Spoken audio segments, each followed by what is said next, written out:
हरे रामा हरे Krishna. Welcome back to my channel.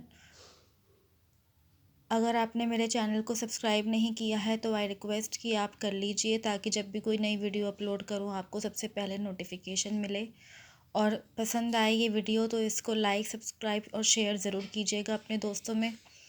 Kartik Purnima के बारे में बात करूंगी इस वीडियो के अंदर। कुछ 4-5 बातें और पूजा करने का तरीका आपको बताऊंगी, जिससे आप इजीली घर बैठे बैठे भगवान विष्णु और लक्ष्मी की अखंड कृपा पा सकते हैं। ये जो कार्तिक मास होता है ना, ये होता ही विष्णु जी का है, क्योंकि विष्णु जी अपना जो जो बाली जी के यहाँ से अपनी सेवा करा के पाताल लोक से आते हैं, वो इस महीने में वो उठते हैं। तो इसलिए विष्णु जी की पूजा इसमें बहुत की जाती है, उन्हें भोग लगाया जाता है। तुलसी विवाह जो है निकल चुका है। और अब हम बात करेंगे कार्तिक पूर्णिमा की। कार्तिक पूर्णिमा में जो विशेष होता है वो है कार्तिक स्नान, यानी कि गंगा में किया गया स्नान। जो मनुष्य कार्तिक स्नान कर लेता है, यानी गंगा मैया की पूजा आराधना, फिर उनमें स्नान करता है ब्रह्म मुहूर्त में, जो 4:30 से 6:30 होता है ब्रह्म मुहूर्त, उसको पूरे साल का गंगा मैया की कृपा प्राप्त हो जाती है। भगवान शिव और विष्णु की अपने आप ही कृपा प्राप्त हो जाती है। लेकिन अभी कोरोना काल चल रहा है, तो सब मनुष्यों के लिए ये जो है नहीं पॉसिबल। और मेरी आपसे गुजारिश है कि आप अ, अपना घर में रह के ही कार्तिक स्नान कीजिए।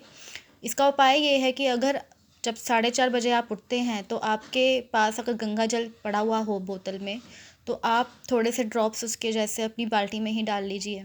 ठीक है, उससे हर हर गंगे करके आप स्नान कर लीजिए। या फिर आपके पास अगर बोतल गंगा जल की नहीं है, तो आपके घर में जो तुलसी का पौधा होता है, उसका तुलसी पाउडर भी मार्केट में मिलता है, तुलसी ड्रॉप्स मिलती हैं, तुलसी का पौधा लेके उसको अपने स्नान बकेट में डाल लीजिए और उससे स्नान कर लीजिए। तो आपको संपूर्ण जो फल है वो प्राप्त हो जाएगा कार्तिक स्नान का। साथ ही साथ इसमें विष्णु भगवान की पूरे महीने जो है पूजा होती है। विष्णु भगवान की पूजा, जैसे आप उनके 108 नाम पढ़ सकते हैं। आजकल तो मोबाइल में भी निकाल सकते हैं सर्च करके गूगल पे। बाकी आपके पास अपने पाठ पढ़े हो वो कीजिए। जो लोग अपनी गीता का पाठ करते हैं, गीता का भी पाठ आप कर सकते हो, क्योंकि वो स्वयं कृष्ण जी की वाणी है। कृष्ण जी साक्षात जो है नारायण के अवतार हैं। आप रामायण का पाठ कर सकते हो और राम का भी जाप कर सकते हो। मतलब विष्णु भगवान के किसी भी रूप की आप पूजा कर सकते हैं। लक्ष्मी जी की पूजा किए बिना तो कुछ होगा ही नहीं। लक्ष्मी और तुलसी का तो महत्व अधिक है।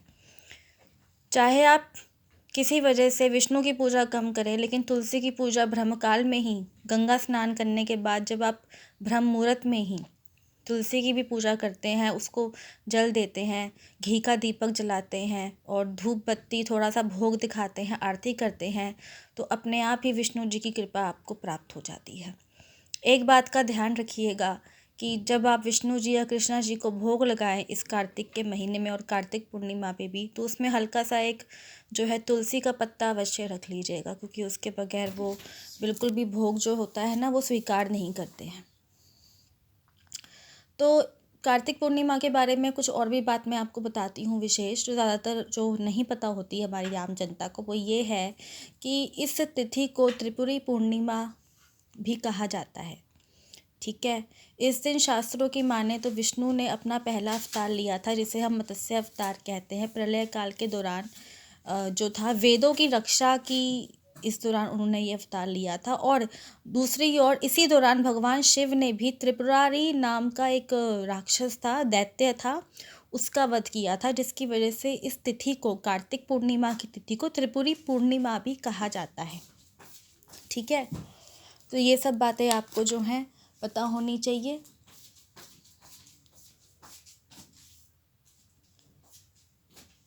और साथ ही साथ मैं आपको बताना चाहूँगी, जो सबसे इम्पोर्टेंट चीज़, लोगों के प्रश्न मुझे आते रहते हैं कि पूर्णिमा तिथि कब से कब तक है।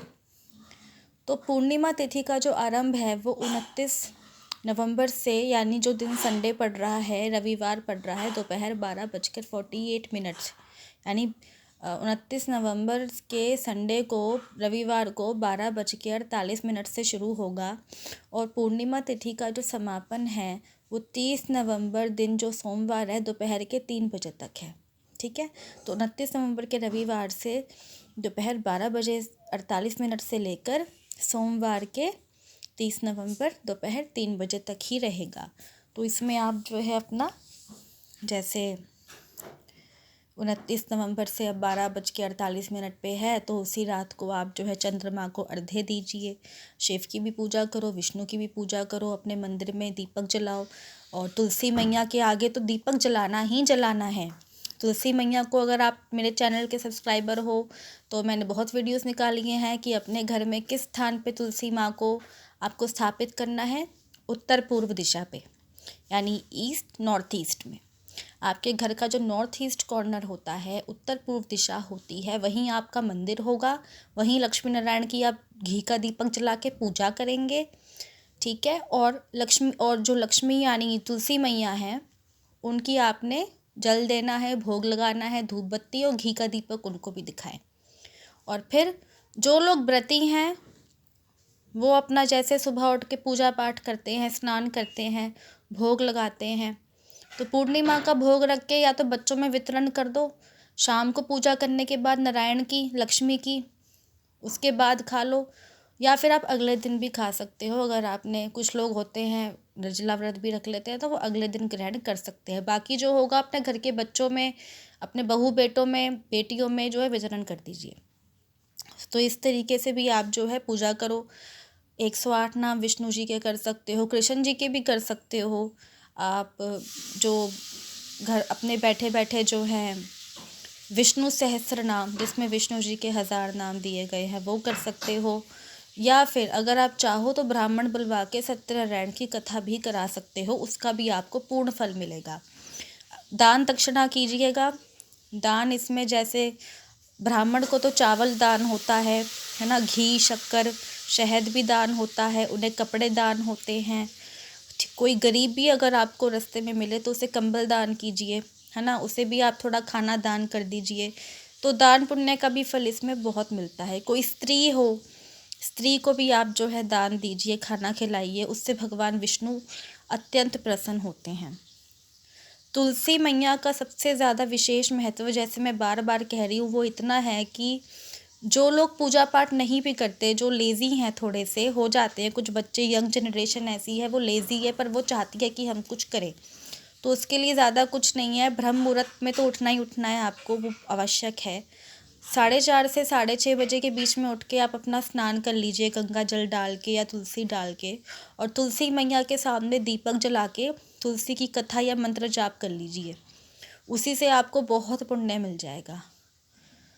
कुछ घरों में ऐसा भी होता है कि जैसे प्रसाद जब बनाया जाता है, जैसे खीर बन गई, आप सूजी का, आटे का हलवा बना लिया, ठीक है ना, उसमें ड्राई फ्रूट्स, पंचमेवा मिला के, और जो इनका होता है पंजीरी भी बनती है, पंजाबियों में पंजीरी भी कुछ लोग बना लेते हैं, तो इन सब में तुलसी का पौधा, तो ये भी जो एक भोग लगाने की, भोग बनाने का, आप घर में अपने बेटा बेटी से कह सकते हैं कि भाई और कुछ नहीं तो कम से कम तुम भोग ही उनका तैयार कर दो, तो उससे भी नारायण भगवान बहुत प्रसन्न है कि मेरा भोग बनाया है, ठीक है। तो इस तरीके की सर्विसेज भी अगर आप भगवान विष्णु के लिए करेंगे तो वह अत्यंत प्रसन्न है। इतना ही सिंपल होता है। कुछ ऐसा, गंगा स्नान का तो फिलहाल कोविड है, ऐसा कुछ नहीं है। घर में ही आप पूरे घर में भी गंगा जल छिड़किएगा, गंगा जल और तुलसी का छिड़काव पूरे घर में कीजिए। और बेसिकली इसको देव दिवाली भी कहा जाता है, क्योंकि देवता वापस आते हैं।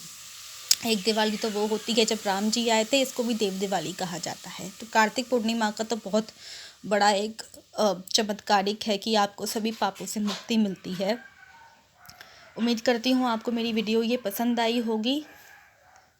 इसको अपने जो है रिलेटिव, सगे संबंधियों में शेयर कीजिए। ज्ञान की बातें ही बताती हूँ मैं अपने चैनल पे, हमेशा आपको कुछ अनोखी बात बताने की ही कोशिश करती हूँ। और मेरे चैनल को सब्सक्राइब ज़रूर कीजिएगा।